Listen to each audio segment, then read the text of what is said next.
Hi, everybody. Today, what we're going to get into is introducing a new way to write things and a new way to express things. And we're going to talk specifically about function notation. So we're going to have a little bit of a conversation with respect to functions, and now we're going to just talk about the notation that we're going to begin to use to express those ideas. So what you see on your screen in front of you, this will line up with your lesson handout. Again, don't blindly just fill in the blanks. The top line just gives us a little bit of background. Really what we're looking at is a way to communicate about functions. The important parts are quickly and with ease. However, in order to communicate properly and make it be easy, make it be quick, we all have to talk the same language so that we're all understood. So what we're going to do today is introduce that language. The second part there talks about that we will be comparing or changing. If you want to look at it, we'll be manipulating. We will be affecting functions. And so we have to have a way to name them. I couldn't be kind of more explicit or maybe direct if I was to say naming our functions is going to be one of the keys to this new notation. So take a look in the blank space that you have below that, and you'll notice that I just put up our good old grade 9 function. There's our line, y equals 2x plus 1.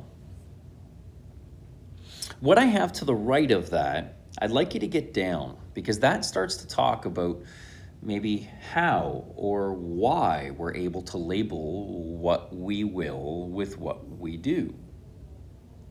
So what you see in red then, that would be us kind of speaking about what we saw in purple. That we could say that y is a function of x. And just notice that what we see up there is that our y function is made up of x's. And it is a function. So I could read in red that y is a function of x, and I could express that in notation as y equals f, and then in brackets, our x. The way we would read that as y equals f, and in between that, we know multiplication, at least it kind of looks that way, of x. The important part for us, it's not multiplication between the f and the x. And I know that we've spent a lot of years drilling into you that if I don't see anything between those variables, that means multiply. We have to be very clear here that that is not f times x, but that is f of x. And you can see it in red. Y is a function of x.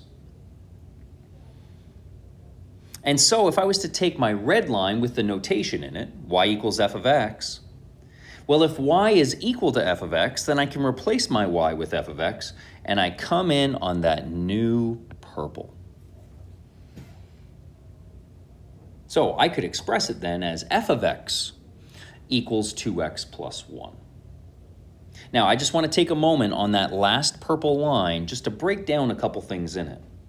The first thing that we should notice, what that left side says is I have a function and it is called f. That function is made up of x's. And now you look on the right side of the equal sign, and 2x plus 1, if I was to graph that with an output variable like y, we would notice that that would be a function. So what that entire purple line says is I have a function made up of x's, and this is the equation to it. Now look at the last line where we have, does it have to be f of x? No. We're going to see very common labels, such as g of x, h of x.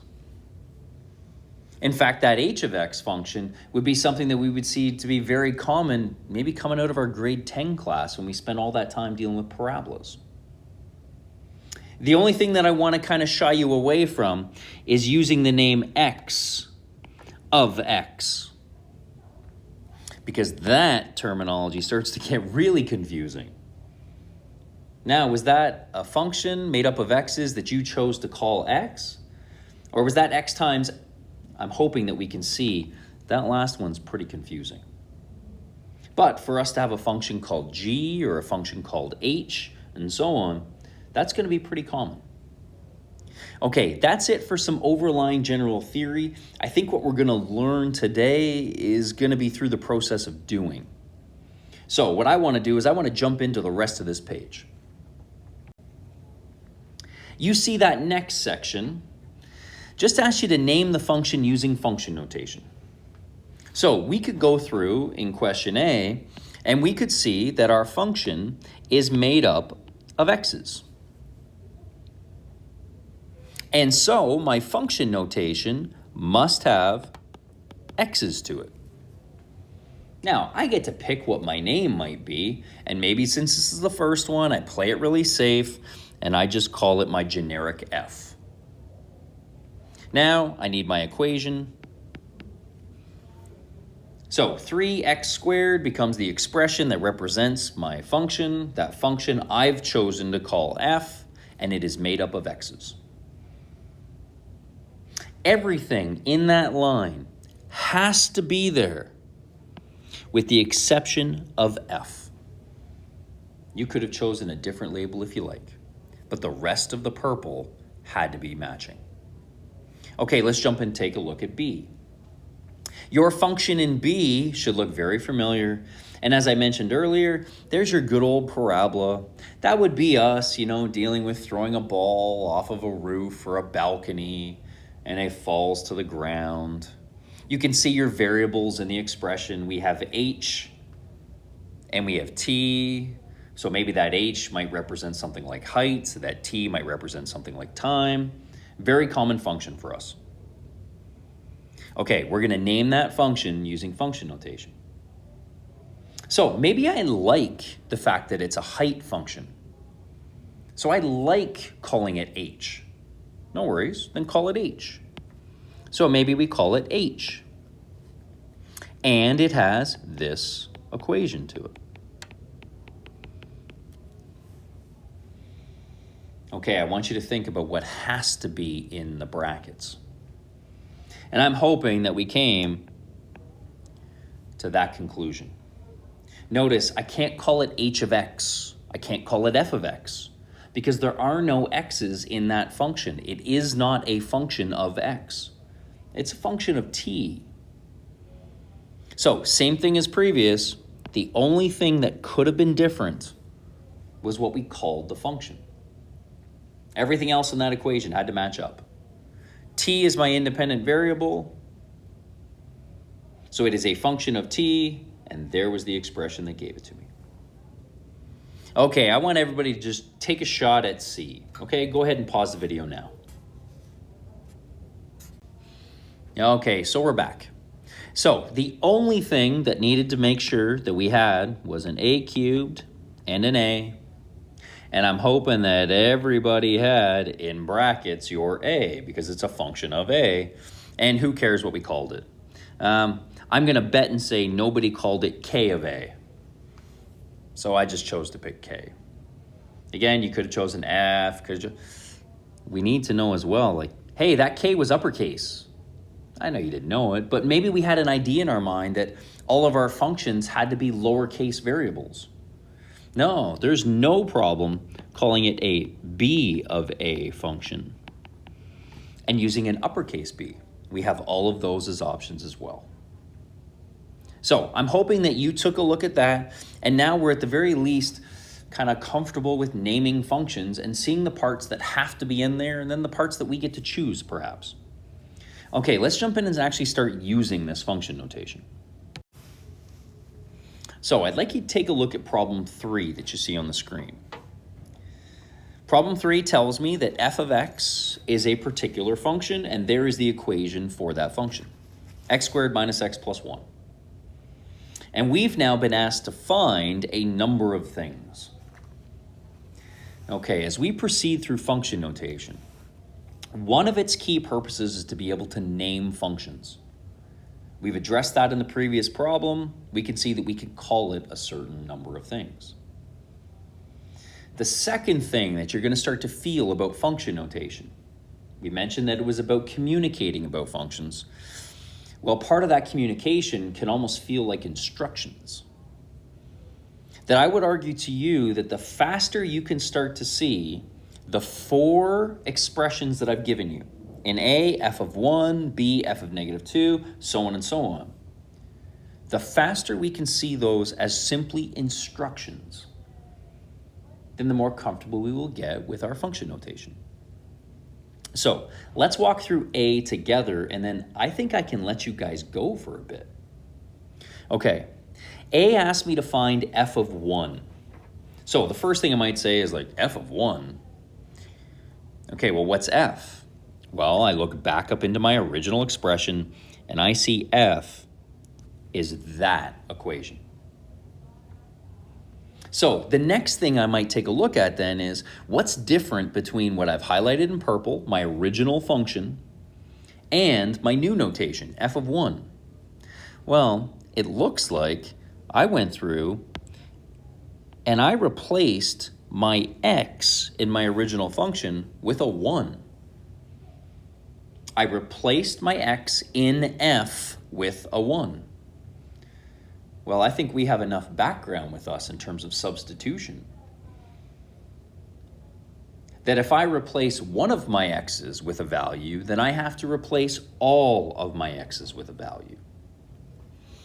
That what question A is actually telling me to do is it's giving me an instruction. It says replace your x with a 1. And I replace it in the function called f. So I look back up into my original function, and everywhere that I see a 1 in my equation, an x in my equation, I have to replace it with a 1.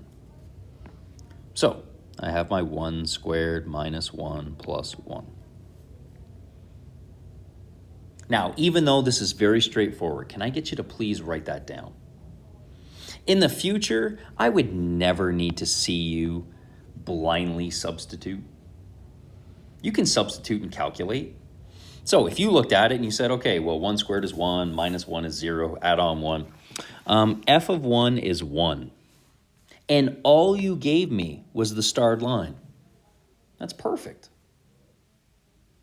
What that function notation is the equivalent of is me writing sub x equals 1 back into x squared minus x plus 1. I hope you guys can see how f of 1 is so much more efficient than what I just wrote in red. Nice. Okay, I'm going to put a little wavy line down here to try to keep all that separate. And I think that I would have a bunch of people who would be quite comfortable to find f of 2 right now. Okay, I want you to go as fast as you can go, find f of 2. Pause the video. Okay, we're back. So I'm just going to write down in red what I would never need to see. This is what I am doing according to that notation. It says take negative 2 and sub it back into f wherever I see the variable. But just as before, if you were quite comfortable to do that mental math, then you don't need to write that down. Maybe you like to write this down. Sorry, this should be in red. That you sub in negative 2, you square it, that's 4. You subtract a negative 2, so you're really going to add 2.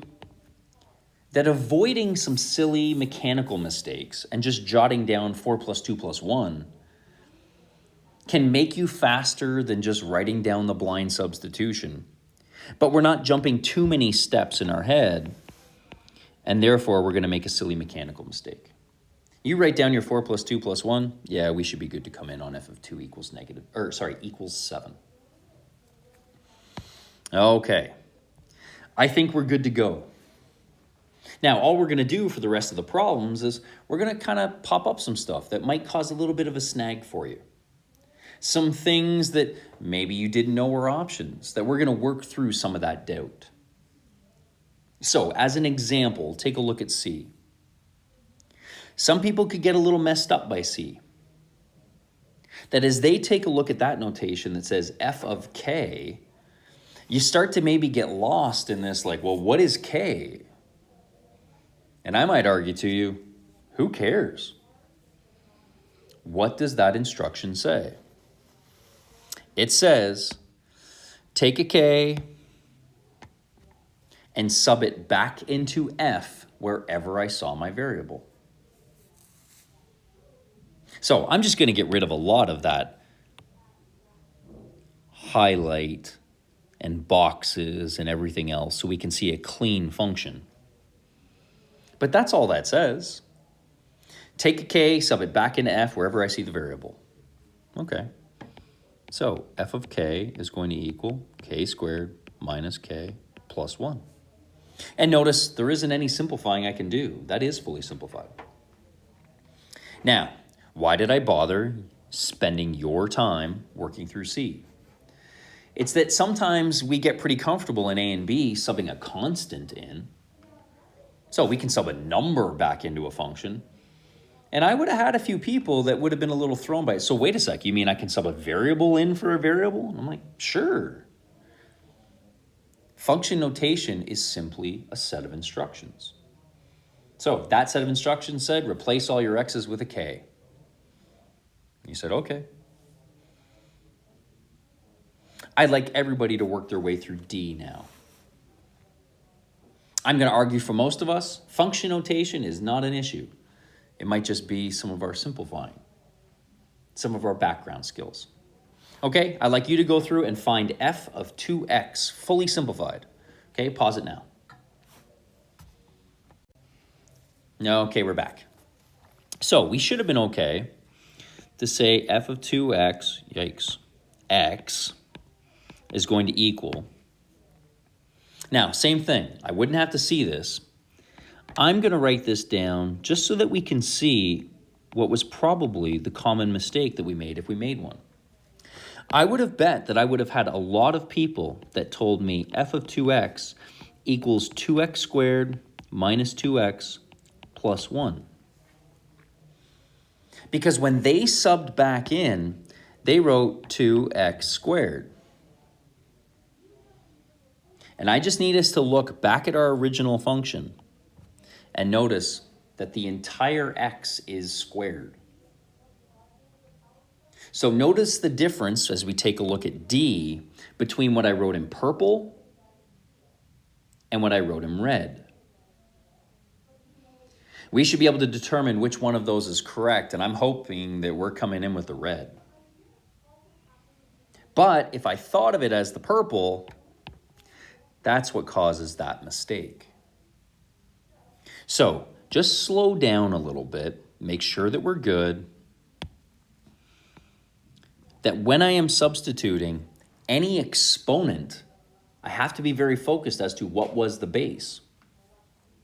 And so I can see in red that I should have squared 2x, and that would have given me a 4x squared. Okay, hopefully we didn't make that mistake. We were good.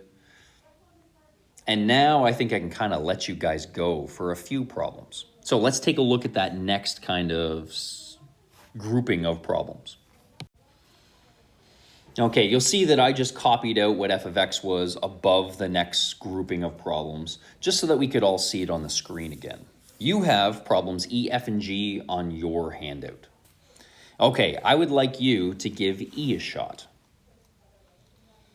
Now, we haven't tackled anything like E before, but I'm going to bet that we've got like maybe 10% of us that could work our way through E and be pretty confident with it. Okay, so all I want you to do, try to get the first line in E. Okay, pause it now. Okay, we're back. So, if we were completely puzzled by E, I wouldn't be that concerned about it. I would be concerned a little bit if we didn't even give it a shot. Like, worst case is, if we made a mistake through this, you erase what you put down, or you put a line through it, and then you get down a corrected line after. I would be a little concerned if my instinct is to quit or not even give a shot unless I knew I was right. So hopefully we gave something a shot. Now, let's make sure that what we tried wasn't confused with this. So if we took 3 and we subbed it back into the function, then what we found was f of 3. Okay, that's not what that notation says. That says 3f of x. Let's make sure that if we went through and we subbed a 3x back into our function, well, we made an error there. If I replace all my x's with 3x, then I found f of 3x. The original expression says 3f of x. So those purples are incorrect, but I would argue, good shot. It's better than leaving it blank. Okay, so let's get rid of those and let's try to interpret that function notation. I take a look and I notice what is different in this problem than the previous ones, and I got that 3 out in front. Now I look at that 3 and I notice that there is nothing between the 3 and the f of x. And maybe I then go, oh, wait a second. If I don't see anything in between them, then maybe that means multiply. And there we go. Now, if you can just take a look at that red can start to look a little confusing.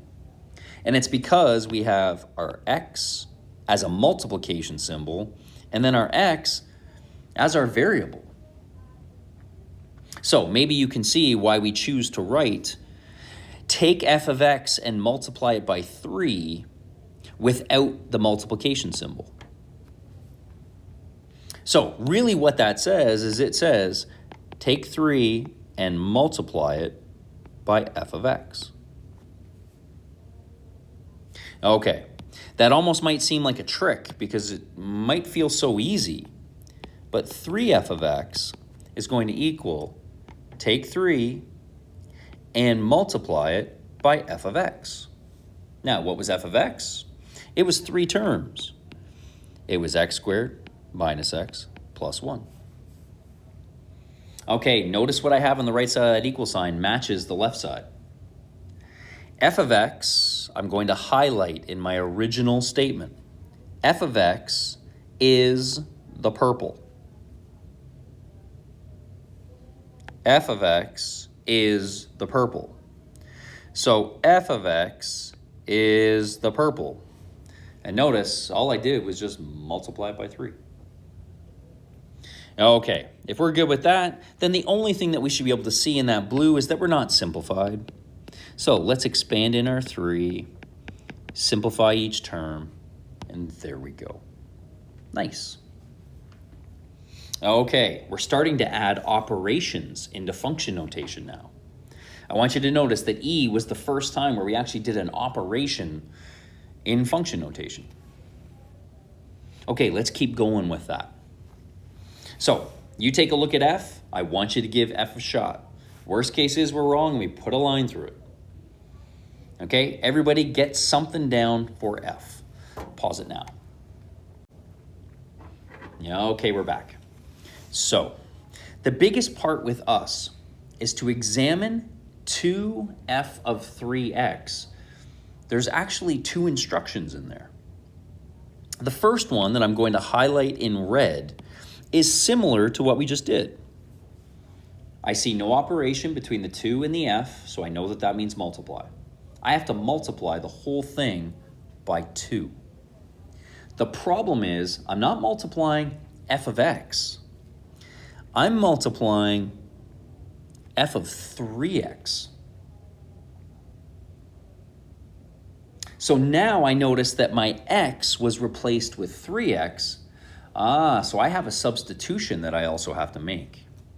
I have 2 actions that I need to perform. So just to keep it clear, since it's the first time we've ever done this, I'm going to keep them in colors. The 2, I'm going to write down in red. I'm just going to put my base function in black. So like there's my f. And now what I'm going to do is put my 3x action in blue. So maybe we can see the 2 things that we need to do. We need to, in blue, replace all of our x's with 3x. And then in red, at the same time, multiply the whole result of that by 2. So what does that look like? Well, we're starting to run out a little bit of room here, so I'm just going to put this down below. I am going to take 2 and I'm going to multiply it by something. There's my red. I'm going to multiply that by subbing in 3x back into f wherever I saw the variable. So I'm just going to put a couple arrows on, and this is the last time I'm going to do this. But there is me looking back to my original and replacing both of those x's with 3x. Okay, let me get rid of those arrows. Time to do it. So I've got my 3x squared minus my 3x and my plus 1. So I just want you to take a look at what I have in that expression that I just wrote, and notice I've performed the 2 actions of my function notation. Replace my x with 3x wherever I saw my variable in my function, and multiply the whole result of that by 2. It's important that we do both of those actions on the same line if we want to express that in function notation correctly. Okay, I don't think that's that bad to be able to go through and now reduce. I'm going to do all the reducing in purple to just move away from the red and the blue. So maybe I keep that 2 out in front.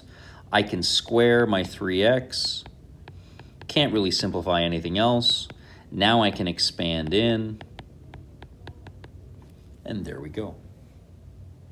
Nice. Okay, hopefully that one went well. And we're starting to now get the idea that we can do operations with our function notation and we can do substitutions. Okay, I think it's time to try G on our own. So I want you to pause it and go ahead and tackle G. Okay, pause it now.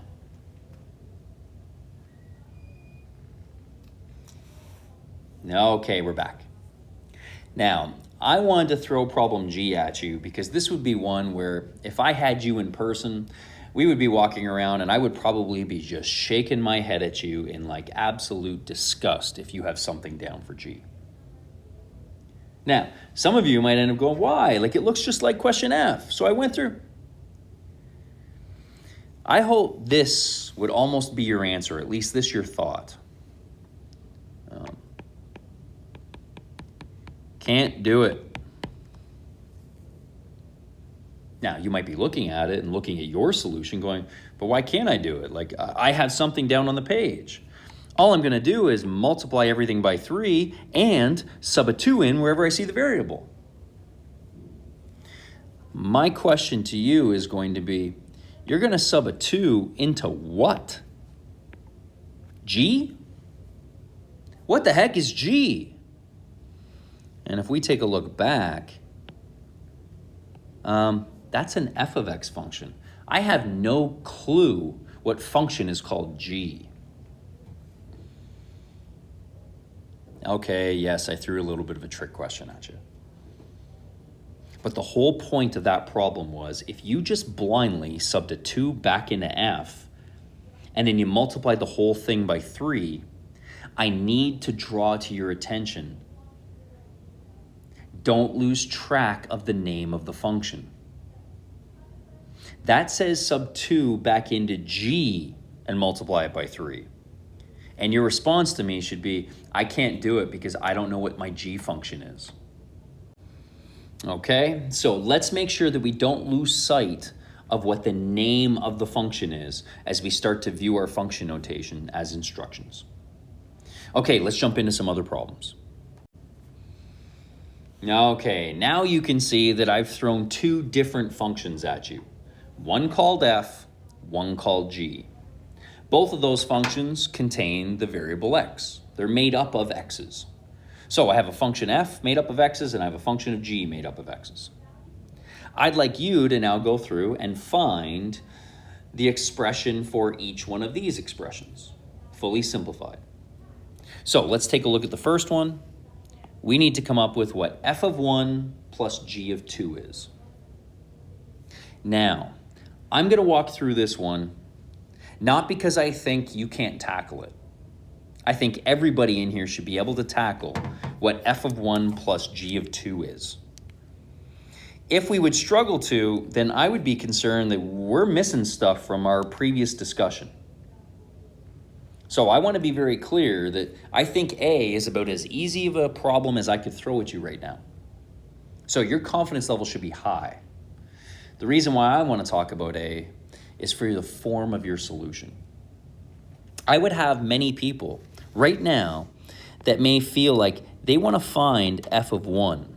So they're going to sub 1 back into the function. They're going to calculate that. Then what they want to do is they want to find g of 2. And they're going to sub 2 back into your function. And they're going to calculate that. Then they're going to find f of 1 plus g of 2. Okay. We don't want to express things that way. Now, you can see your answer, perhaps, as we work our way through. You can see what the answer of f of 1 plus g of 2 should be.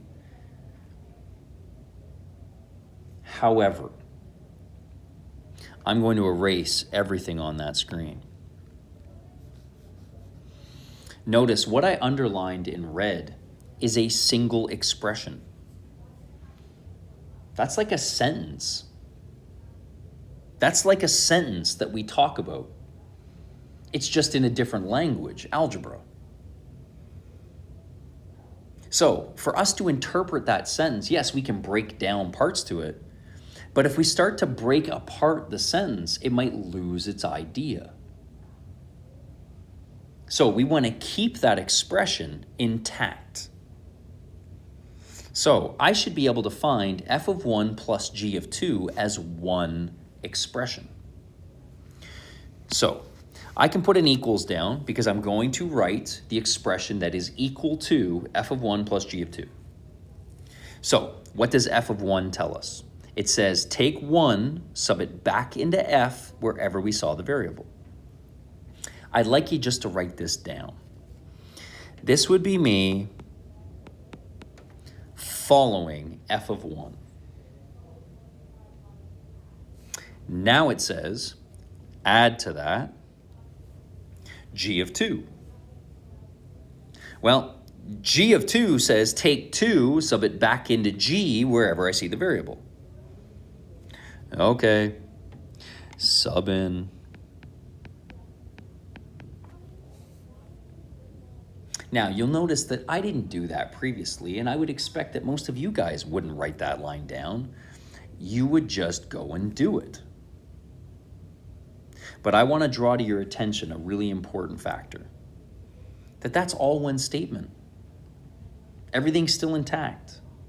So even if I jumped in and kind of simplified each term.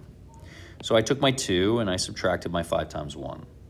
Then I add to that my 2 squared minus 2 times 2 minus 1. Notice that that bottom purple line is me simplifying each term. Now I can just put stuff together. Like I actually don't need to know what the value of f of 1 was.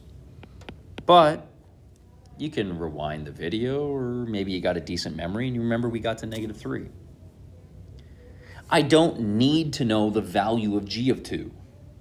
But you can see it when I put together my last 3 terms. What I really want to know the value of is f of 1 plus g of 2. So I don't need to group those things that way. I can just put everything together. 2 minus 5 is a -3, 4 minus 4 is a 0, -3 minus 1, -4. There we go.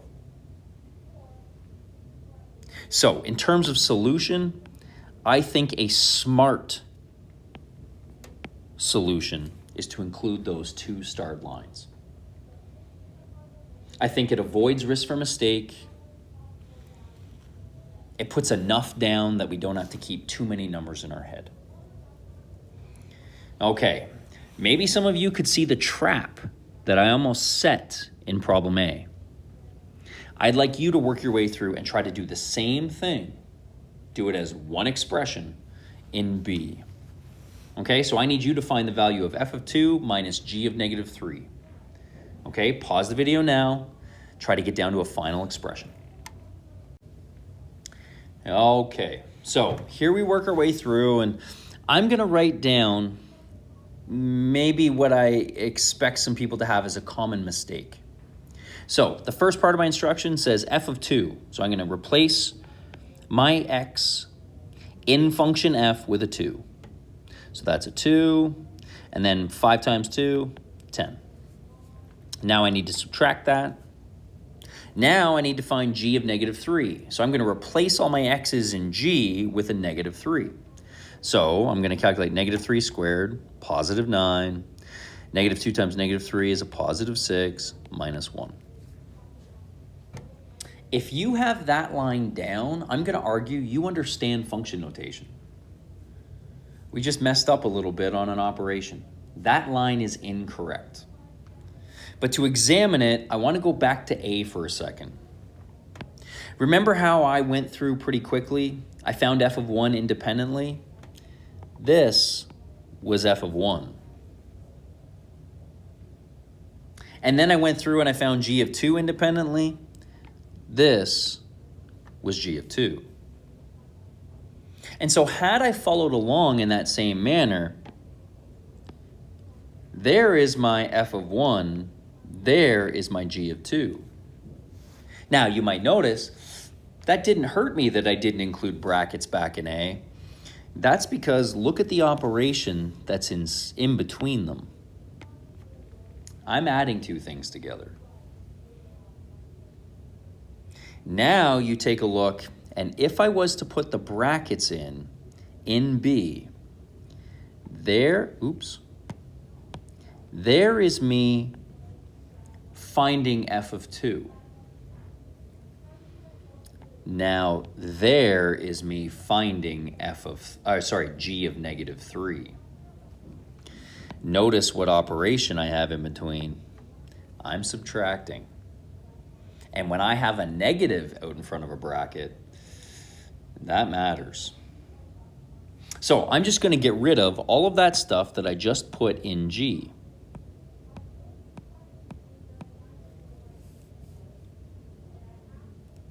For us to work our way through, I don't think it's that bad of an adjustment. You find f of 2, that's the first thing you're finding. Now when it says subtract, just make sure that you're subtracting all of g of negative 3 and not just the first term. So maybe we now go through and we say, well, 2 minus 10, there's a negative 8.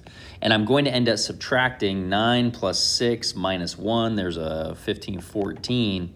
Now that I put all that stuff together, I have my negative 22, and I am good.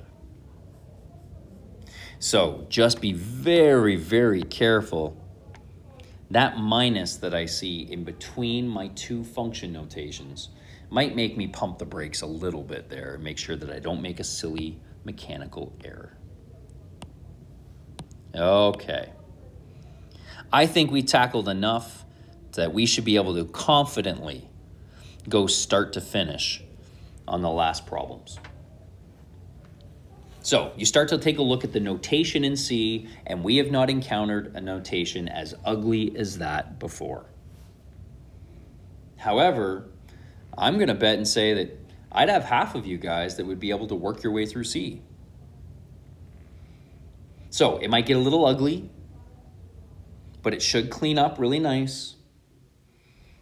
I'd like you to work your way through and get a final simplified expression for C. Okay, pause the video now. Okay, we're back. So all I'm going to do is maybe just clean up my little squiggly line here, because as you were going through, if you got a really long expression or kind of tight for space, I think you were probably doing something correct. So I'm going to work my way through, and I'm just going to maybe write a little smaller to make sure that we can fit in. Okay, I'm going to tackle f of x minus 1. So that says, take my x minus 1, sub it back into f wherever I see the variable. Okay, that's going to be a 2 minus 5. Replace my variable with x minus 1. Nice. Now I have to subtract from that 2 times g of x plus 2. So now I need to replace all my x's in g with x plus 2. Well, as soon as I do this, some of you guys might not like the brackets within your brackets and keeping everything round. So if you don't like that, then just put in your good old square brackets. So maybe I can foresee it a little bit, and now I replace my x in g with an x plus 2.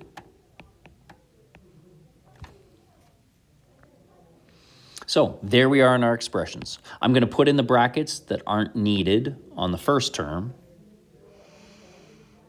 And maybe now we can see our f of x minus 1, then subtract 2 times g of x plus 2. Okay, I'm going to get rid of those red brackets because they're not needed. And now my job, everything else, is simplify. So this is important for us to be able to work our way through.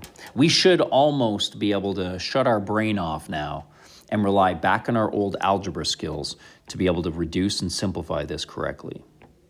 So let's expand in our -5. We're probably going to leave that 2 out in front because now I can expand everything on the inside. Expand in your -2, and we have our -1 on the end. Maybe I take a look at everything out in front. I have those 3 terms out in front of the brackets, so I can clean that up a little bit.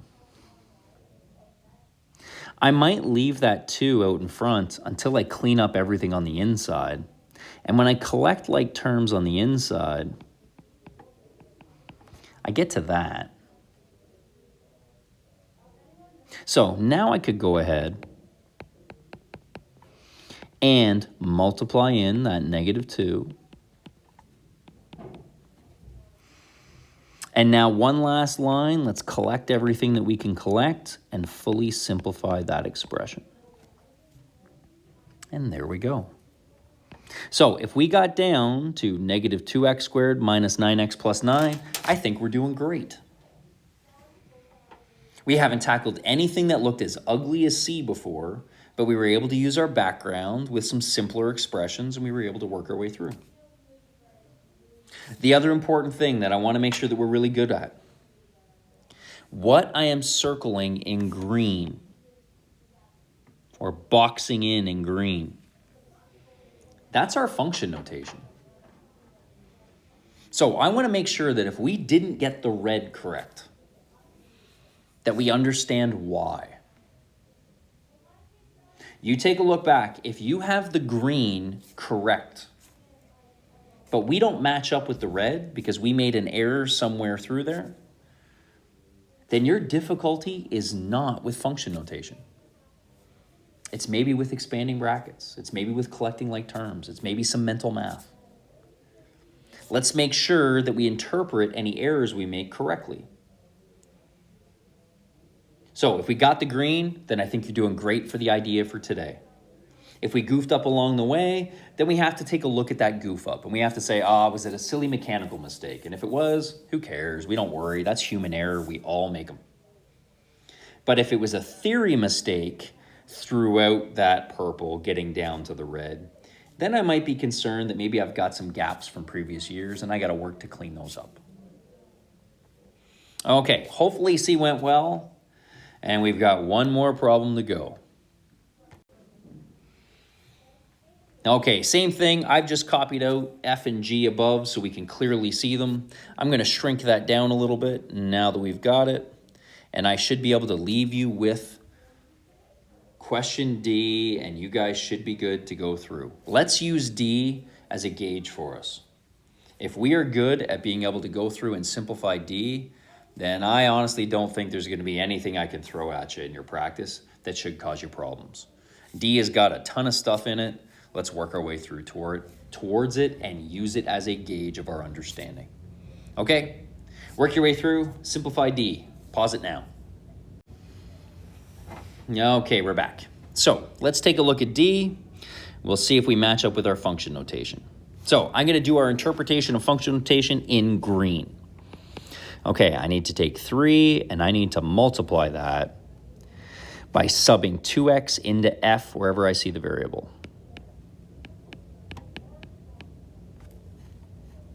Now I need to add to that 2 times me subbing 3x plus 1 into g wherever I see the variable.